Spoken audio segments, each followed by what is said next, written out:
తాకట్లో ఉన్న మీ బంగారాన్ని విడిపించి ఆ రోజు ఆన్లైన్ రేటుకి కొంటాం. Sharma gold company. నమస్కారం, వెల్కమ్ టు సుమన్ టీవీ. నేను గీతాంజలి. విశ్వావసు నామ సంవత్సరంలో ద్వాదశ రాశుల వారి జాతక ఫలితాలు ఏ విధంగా ఉన్నాయో తెలుసుకుందాం.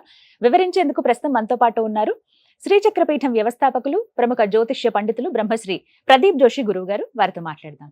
గురుగారు నమస్కారం అండి. శ్రీ గురుభ్యో నమః. శ్రీమాత్రే నమః. విద్యుద్ధామ సమప్రభాం మృగపతి స్కంధస్థితాం భీషణాం కన్యాభిక్కరవాలకేట విలసదస్తాభిరా సేవితాం హస్తైశ్చక్ర గదాసికేట విశికాంశ్చాపం గుణం తర్జనీం బిభ్రాణాం అనలాత్మికాం శశిధరాం దుర్గాం త్రినేత్రాం భజే. శ్రీమాత్రే నమః. శ్రీ గురుభ్యో. మేషాది ద్వాదశ రాశుల యొక్క ఫలితాలు మనం ఈ విశ్వావసు నవ సంవత్సరంలో తెలుసుకోబోతున్నాం. ముందుగా ప్రేక్షకులందరికీ, సనాతన ధర్మ బంధువులందరికీ మీకు కూడా శ్రీ విశ్వావసు నామ సంవత్సర ఉగాది శుభాకాంక్షలు. ఈ విశ్వావసు నామ సంవత్సరంలో వృశ్చిక రాశి వారి జాతక ఫలితాలు ఏ విధంగా ఉన్నాయో తెలియజేస్తారా? విశ్వావసు నామ సంవత్సరంలో వృశ్చిక తేలు రాశికి ఆదాయ వ్యయాలు ఎలా ఉన్నాయి చూద్దాం. వృశ్చిక రాశి ఆదాయము 2, వ్యయము 14. అంటే ₹2 సంపాదిస్తే ₹14 ఖర్చు అవుతాయి. అంటే నీ జేబులో నుంచి డబ్బులు చాలా పోతాయి. రాజపూజ్యం 5, అవమానం 2. మెచ్చుకునే వాళ్ళు ఎక్కువ ఉన్నారు, తిట్టే వాళ్ళు తక్కువ ఉన్నారు. ఇది బాగానే ఉంది. వృశ్చిక రాశి వారికి ఈ సంవత్సరం ఏమైపోతుంది అని అంటే, మీకు ఈ సంవత్సరము అష్టమ గురుడు వచ్చాడు. అష్టమ గురుడు అంటే ఏంటంటే చెప్పాను కదా, జుర్రేస్తాడు, మొత్తం లాగేస్తాడు. అష్టమ గురుడు అష్ట కష్టాలు ఇస్తాడు. బాగా గుర్తుపెట్టుకోండి. ముఖ్యంగా మీరు ఎక్స్పెక్ట్ చేయరు మీ జీవితంలో ఇది జరుగుతుంది అని చెప్పి. ఈ విధంగా కూడా డబ్బులు పోతాయా అని అనిపిస్తుంది. ఇట్లా కూడా నష్టపోవచ్చా మనుషులు అని అనిపిస్తుంది. అలా నష్టపోతారు వృశ్చిక రాశి వారు. వీళ్ళకి పంచమ స్థానం లోపలికి శని వచ్చాడు, అష్టమ గురువు వచ్చాడు. పంచమ శని ఏం చేస్తాడు అంటే, పిల్లల చదువుల మూలకంగానో, పిల్లలు చేసిన కొంటె పనుల మూలకంగానో డబ్బులు పోతాయి. మీ పిల్లాడు లాస్ట్ టైం ఒకసారి ఇలాగే ఒకళ్ళకి జరిగింది. నా క్లయింటే, వాళ్ళు ఒక మంచి ఉన్నత స్థాయిలో ఉండే క్లయింట్. వాళ్ళ అబ్బాయి ఏం చేస్తున్నాడో వాళ్ళకి తెలియదు. ఎందుకంటే డబ్బులు సంపాదించే పనులు వీళ్ళు పడ్డారు, వీడి పిల్లలు ఏం చేస్తున్నాడో తెలియదు. వాడు బైక్ వేసుకొని, వాడు మైనర్ యాక్చువల్లీ 17 ఏళ్ళ పిల్లాడు, బైక్ వేసుకొని వెళ్ళి గుద్దేశాడు. వాడు పడిపోయాడు, వాళ్ళు చనిపోయారు. అయిపోయింది. మైనర్, అది క్రైమ్ కిందకి అవుతుంది. చాలా ఇబ్బందులు పడ్డారు దాంట్లో నుంచి వాళ్ళు బయటపడ్డానికి. సో మీ పిల్లలు ఎవరైనా వృశ్చిక రాశిలో వాళ్ళు పుట్టి, మీ పిల్లలు ఎవరైనా పెద్దవాళ్ళు అయ్యి మైనర్లు కనుక ఉంటే, మీ బైక్ తాళాలు దాచిపెట్టుకోండి. వాళ్ళు వెళ్తారు, ఏవో తప్పులు చేస్తారు. ఇట్లాగే ఏదో ఒకటి, బైకే కాదు ఇంకా ఏవైనా సరే.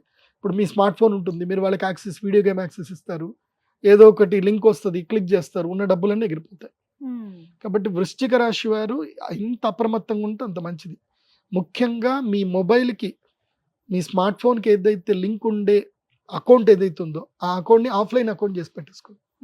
మీ డబ్బులు సత్తని ఎగిరిపోతాయి. మీకు ఎట్లా ఎగిరిపోయినా కూడా మీకు తెలియదు చెప్తున్నా. తర్వాత పోలీస్ స్టేషన్ పోయినా, ఎక్కడ పోయినా వాళ్ళు కంప్లైంట్ రిజిస్టర్ చేసుకుంటారు, మేము చూస్తామని చెప్తారు. వాళ్ళ సాధ్యమైనంత వాళ్ళు చేస్తారు, కానీ దొరకకపోతే ఏం చేయలేరు. ఎందుకోసం అంటే సైబర్ క్రైమ్లు బాగా పెరిగిపోయాయి. మెయిన్గా నేను వృశ్చిక రాశి వారికి చెప్పేది ఏంటంటే, మీరు ఈ సంవత్సరము నా దగ్గర ఏమీ లేదు అని ఇంతే చెప్పండి. లేదు అని చెప్పకపోయే బదులు, ఏమోరా చూద్దాం, ఎవరైనా డబ్బులు అడిగారు, చూద్దాం, చేద్దాం, చూద్దాం, మళ్ళీ రేపురా, ఎల్లుండిరా, ఇలా చెప్పాలి తప్ప ఇంకేమీ అసలు డబ్బులు ఇవ్వడాలు ఇవేం చేయకూడదు. ప్లస్ మీ మొబైల్లో అనాథెంటికేషన్ యాప్స్ ఏమున్నా అన్ని డెలీట్ చేసేయండి. ఈ సంవత్సరం వృశ్చిక రాశి వారు అప్పులు చేయకూడదు, అప్పులు ఇవ్వకూడదు. అది ఎంత గొప్పదైనా సరే అప్పులు చేయకూడదు, అప్పులు ఇవ్వకూడదు. నేను ఒకటి చెప్తున్నా, అప్పు అనేటువంటిది జీవితంలో ఎలాంటిదంటే, నువ్వు నదిలో ఈదేటప్పుడు బండ కట్టుకున్నట్టు. నీకు ఇప్పుడు నువ్వు చెరువులో ఈత్తున్నావు, బండ కట్టుకున్నావు, నువ్వు ఈత్తానే ఉండాలి. ఈదడం ఆపావంటే మునిగిపోతావు.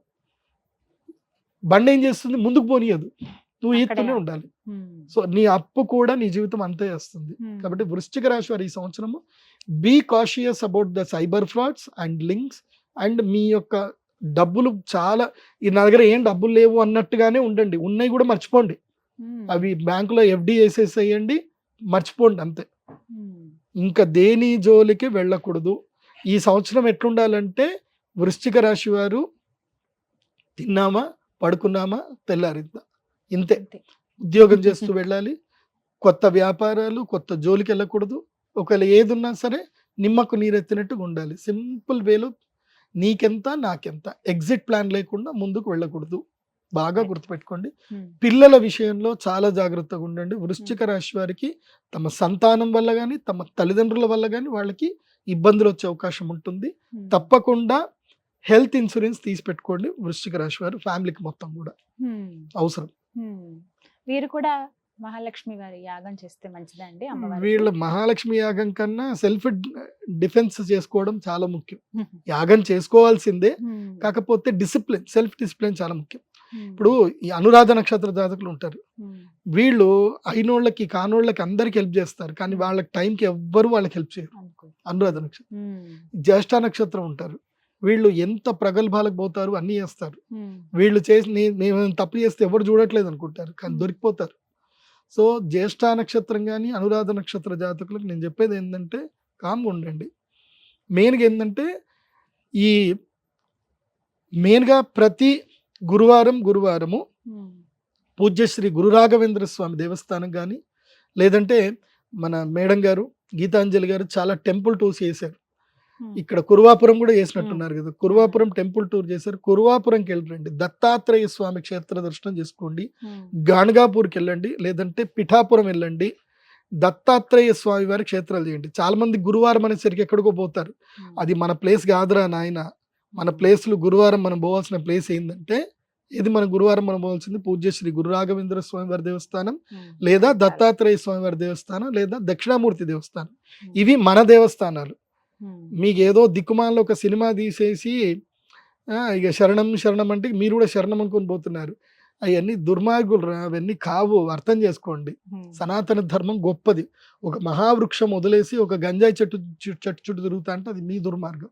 ఎందుకోసం అంటే గంజాయి నీకు క్షణకాలంలో ఆనందాన్ని ఇస్తుంది, కానీ సనాతన ధర్మం మహావృక్షం నీకు కమ్మటి పండ్లు ఇస్తుంది. కమ్మటి ఆరోగ్యాన్ని ఇచ్చే పళ్ళు కావాలా, లేకపోతే మత్తెక్కిచ్చే గంజాయి కావాలా, అది నీ ఇష్టం. అది కూడా చెట్టే, గంజాయి అంతే, గంజాయి చెట్టు. కాబట్టి గురువారం గంజాయి చెట్టు దగ్గరికి వెళ్ళొద్దు. గురువారం ఎక్కడికి వెళ్ళాలి అని అంటే అశ్వత్థ వృక్షం దగ్గరికి వెళ్ళాలి, మేడి చెట్టు దగ్గరికి వెళ్ళాలి. అది బాగా గుర్తుపెట్టుకోండి, జీవితాన్ని చేస్తుంది. వృశ్చిక రాశి వారు ఈ సంవత్సరం ఎంత గురు ధ్యానం చేస్తే అంత మంచిది. ఒక మంచి గురువుని సేవించండి, దేవాలయాలు వెళ్ళండి, దేవాలయాల్లో క్లీనింగ్ చేయడం అవన్నీ కూడా పని చేయండి. శారీరక శ్రమ ఎక్కువ చేయాలి వృశ్చిక రాశి వారు. ఎంత శారీరక శ్రమ చేస్తే ఈ సంవత్సరం అంత మంచిది. చక్కగా వివరించారండి, ధన్యవాదాలు. శ్రీమాత.